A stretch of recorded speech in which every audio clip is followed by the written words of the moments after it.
The little girl stood barefoot beneath the golden lights of the charity hall, clutching an old violin that looked almost as tired as she did. Her dress was too small. One sleeve was stitched with different colored thread, and there was a faint bruise near her wrist that she kept hidden beneath the fabric. Across the room, surrounded by wealthy guests dressed in expensive suits and sparkling gowns, millionaire Jonathan Whitmore leaned back in his chair and laughed. He had no idea that in less than 5 minutes, that little girl would make the entire room silent and force him to face the emptiness he had spent 20 years hiding behind his fortune. If you believe kindness can change a life, if you believe every child deserves a chance, take a moment to like this video, share it with someone who needs hope, and subscribe to the channel for more emotional stories that remind us that humanity still matters. The charity event was being held inside the Whitmore Foundation's Grand Ballroom in Chicago, Illinois, where crystal chandeliers hung from the ceiling and enormous windows overlooked the glowing city. Jonathan Whitmore had organized the evening to raise money for children's education, but everyone knew he was more comfortable signing checks than actually meeting the children those checks were supposed to help. At 48, Jonathan was one of the richest businessmen in the country. He owned hotels, apartment buildings, technology companies, and private investments scattered across several states. Newspapers called him brilliant. Business magazines called him ruthless. People who knew him personally simply called him impossible to reach. That night, however, something unusual caught his attention. A small girl named Clara Bennett had been brought to the event by Margaret Hayes, the director of a local foster home. Clara was 11 years old and had spent most of her childhood moving between temporary homes. Her mother had died when she was very young, and her father had disappeared from her life years earlier. Clara had learned not to expect anyone to stay. The foster home had received an old violin from a retired music teacher named Thomas Reed. The instrument was scratched, missing a small piece of wood near the bridge, and carried the faint smell of cedar. Clara had discovered it in a storage closet and taught herself to play by watching old instructional videos whenever she could get access to a computer. Music had become her hiding place. Whenever the other children cried at night, Clara played quietly beside the window. Whenever she was afraid that another foster family would decide they could no longer keep her, she played. And whenever loneliness became too heavy for her little shoulders, she placed the violin beneath her chin and allowed the music to say everything she could never put into words. That evening, Margaret had entered Clara into a small charity performance because she believed someone in the audience might recognize her talent and offer her a scholarship. Jonathan barely noticed her when she walked onto the small stage. He was speaking with several investors when Margaret introduced Clara. The audience politely applauded, but Jonathan glanced at the battered violin and smiled sarcastically. He had spent thousands of dollars on professional musicians for his private events. He had heard orchestras perform in Paris, London, New York, and Vienna. To him, the little girl looked completely out of place. Then, perhaps because he had too much champagne and too little patience, Jonathan made a cruel joke.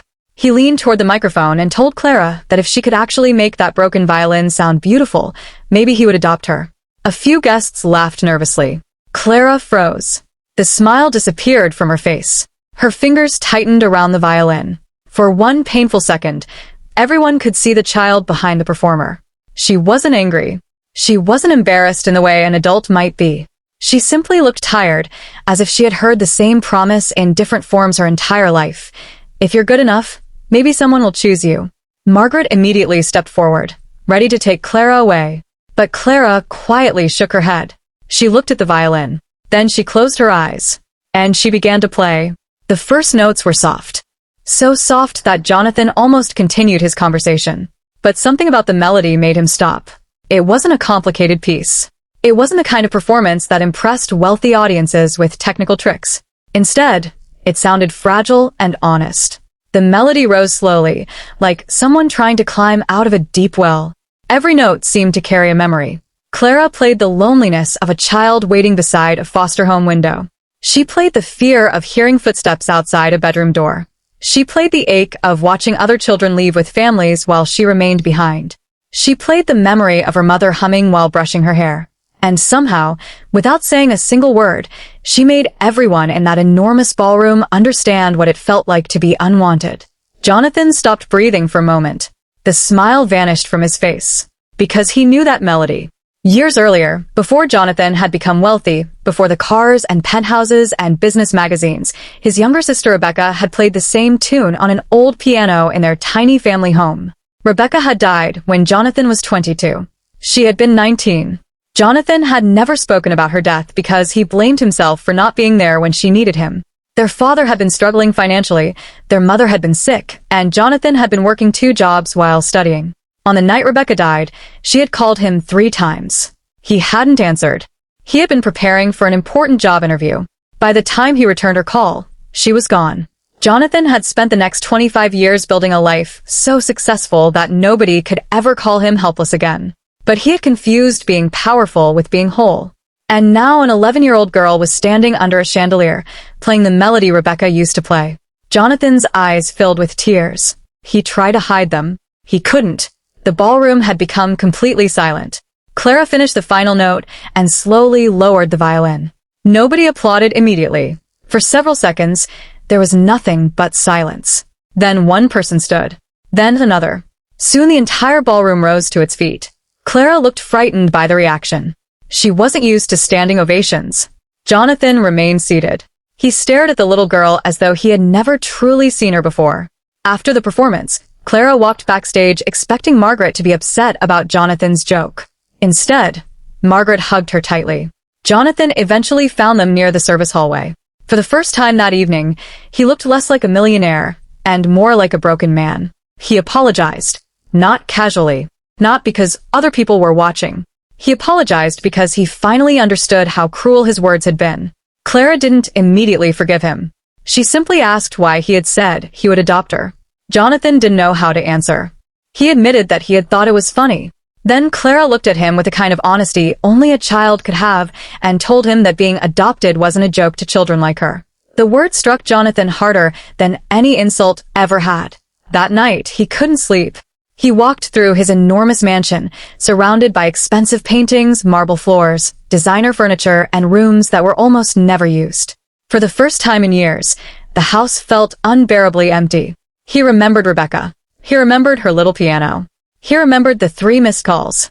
And he remembered Clara standing alone on that stage. The next morning, Jonathan contacted Margaret. He didn't ask to adopt Clara immediately. Instead, he asked what he could do to help her. Margaret told him Clara needed stability, music lessons, proper schooling, therapy, and most importantly, someone who wouldn't disappear from her life. Jonathan promised nothing he wasn't certain he could keep. He arranged for Clara to receive professional violin lessons. He funded music programs at several foster homes. He created scholarships for children who had been overlooked because they didn't have parents to advocate for them. But Clara remained cautious. She didn't trust money. She trusted consistency. So Jonathan began showing up. He attended her lessons. He sat quietly during school performances. He learned the names of her friends. He listened when she spoke. He stopped trying to impress her.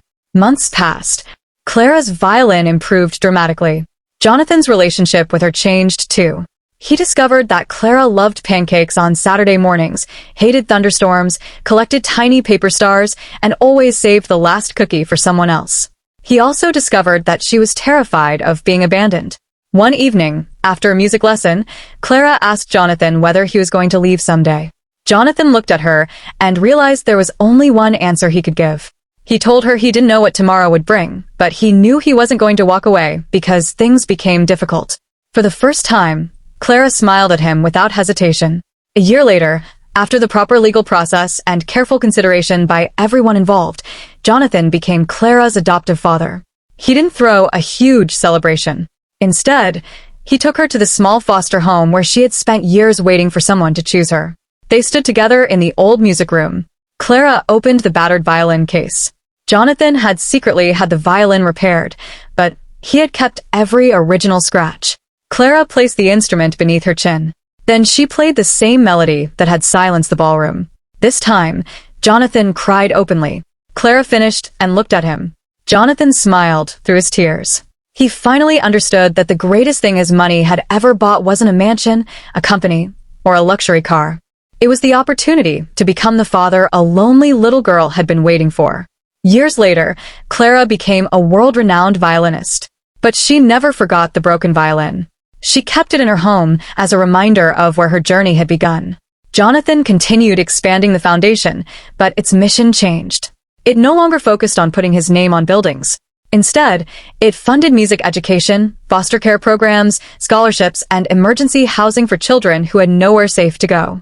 Whenever someone asked him why he had changed, Jonathan always gave the same answer. He would say that once, a little girl walked into his ballroom carrying a broken violin. He thought she had nothing to offer him. Then she played one song and showed him that a human heart could hold more wealth than an entire bank account. Clara never became his daughter because he was rich. She became his daughter because, after years of running from his own pain, Jonathan finally learned how to stay. And perhaps that was the real miracle. The little girl hadn't needed a millionaire to rescue her. She needed someone willing to see her. And the millionaire didn't need another possession. He needed a reason to open his heart. If this story touched your heart, please like the video, share it with someone who believes in second chances, and subscribe to the channel. Your support helps these stories reach more people who need a little hope. And before you go, comment, "Everyone deserves to be chosen," if you believe that no child should ever feel unwanted, forgotten, or invisible. Because sometimes the person we think needs saving is actually the person who saves us. And sometimes the most priceless gift in the world isn't something money can buy. It's love that stays.